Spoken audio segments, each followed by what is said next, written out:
அவங்க அப்பா அந்த பொண்ணு இப்படி கையில தூக்கிட்டு வர்றாரு. 15 வயசு பொண்ணு. என்ன பண்ண சொல்ற? போதே பிடிச்ச இன்ஸ்பெக்டர் விட்டு அவன் கைய. இனிமே ஒரு பொண்ணு தொட முடியாது. இதெல்லாம் அவனுக்கு பிடிக்காது. இந்த சூர்யா அப்படிதான்.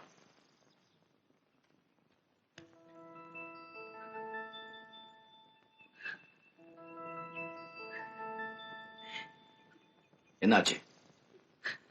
ஏன் அழுகுற? கேக்குற இல்ல? ஏன் அழுகுற?